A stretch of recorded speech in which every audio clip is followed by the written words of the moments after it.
Assalamualaikum dan selamat sejahtera. Bertemu lagi dengan Cikgu Fairuz Azmi dalam Pendidikan Kesihatan tahun 5 untuk unit 11 dalam penjagaan dan keselamatan diri. Tajuk untuk kali ini ialah berhemah, beramah dan bersopan. Termasuk sekali dalam subtajuk untuk kehormatan diri. Rujukan buku teks PJK tahun 5 muka surat 78 dan 79.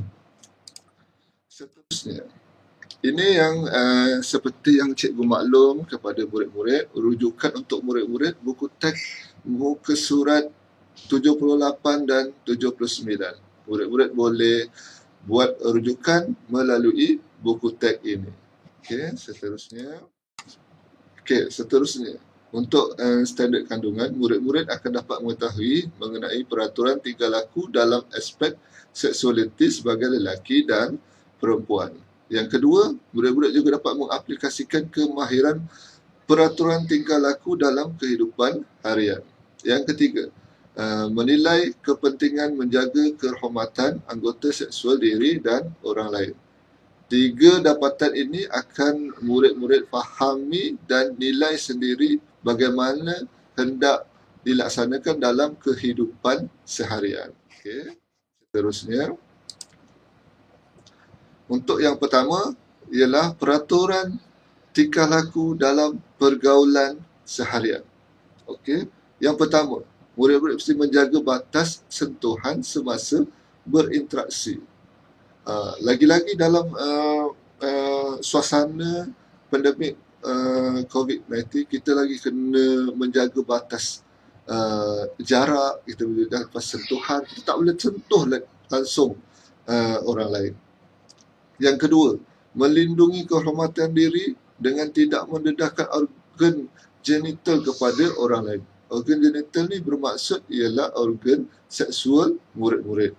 Okay, untuk lelaki dan untuk perempuan. Mesti pandai untuk melindungi kehormatan diri, tidak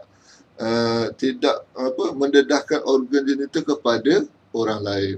Yang ketiga, mengetahui dan sensitiviti kepada peraturan dan budaya dan agama orang lain. Yang ini penting. Ini bukan sahaja antara murid-murid dengan rakan. Ini akan mengakibatkan banyak pihak kalau murid-murid tidak menjaga sensitif peraturan, budaya dan agama orang lain. Kalau seperti kita, agama Islam menjaga antara satu sama lain. Agama lain juga ada juga menjaga sensitiviti agama lain. Budaya orang Melayu, budaya orang India, budaya orang Cina, semua berbeza-beza. Kita antara rakan kena menghormati dan mengetahui sensitiviti semua itu. Okey, seterusnya. Yang keempat, berusaha menjaga harga diri dan imagekan diri yang terpuji. Yang ni pun murid-murid kena menjaga harga diri. Tidak terlampau mudah untuk ataupun tidak malu. Kena menjaga imej diri serta keluarga. Okey, yang kelima, mengamalkan sikap bersopan di khalayak ramai dengan tidak menyentuh anggota seksual. Ini lagi penting.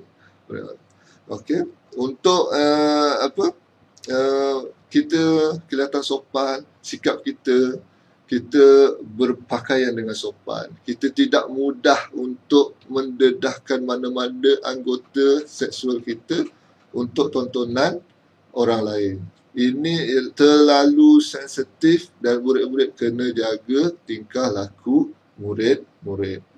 Okey, yang terakhir, bersyukur dan bersedia menerima bentuk fizikal diri sendiri dan orang lain. Yang ni selalu terjadi dekat sekolah. Okey, mengejek tentang rupa bentuk fizikal, gemuk, kurus, lonjong, bulat, botak, itu memang selalu terjadi di sekolah. Jadi untuk orang menerima, orang bersyukur dengan apa yang kita ada, kita kena menghormati orang lain. Kita tidak boleh mengutuk ataupun bercakap yang bukan-bukan tentang rupa bentuk fizikal orang lain. Okay. Itu untuk peraturan tingkah laku dalam pergaulan murid-murid. Okay. Seterusnya, kepentingan menjaga kehormatan anggota seksual diri sendiri dan orang lain. Okey, bila kita menjaga kepentingan kehormatan anggota seksual diri sendiri dan orang lain, kita akan rasa dihormati, rasa dipercayai, bukan sahaja oleh keluarga, rakan sebaya, orang sekeliling akan rasa hormat dan boleh dipercayai. Okey. Yang kedua, kita akan mudah bergaul dengan sebuah orang. Kita tidak memilih kita nak berkawan dengan orang ini, kita tidak berkawan dengan orang ini. Kita akan mudah bergaul. Kita akan ada keyakinan untuk bergaul. Kemudian meningkatkan, ya, Encik Batu, meningkatkan keyakinan diri. Kita akan mudah bergaul untuk diri sendiri, tingkatkan keyakinan diri. Yang keempat, mencerminkan seseorang itu berakhlak mulia. Okey, bila kita jaga batas pergaulan kita, kita jaga tingkah laku kita, kita jaga kehormatan anggota seksual kita ini akan mencerminkan kita ni seorang yang berakhlak mulia. Okey, yang seterusnya, melahirkan masyarakat yang sejahtera dan aman.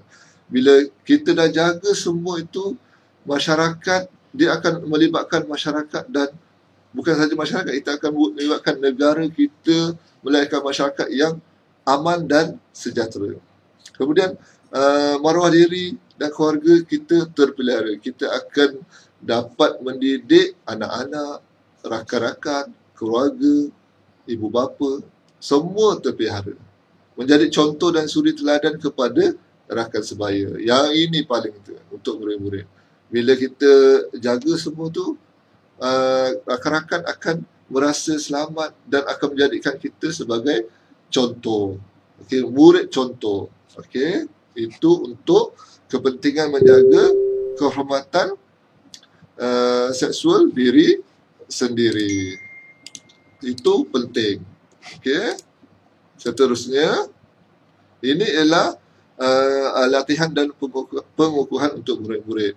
Yang pertama, senaraikan kepentingan menjaga tingkah laku dalam pergaulan.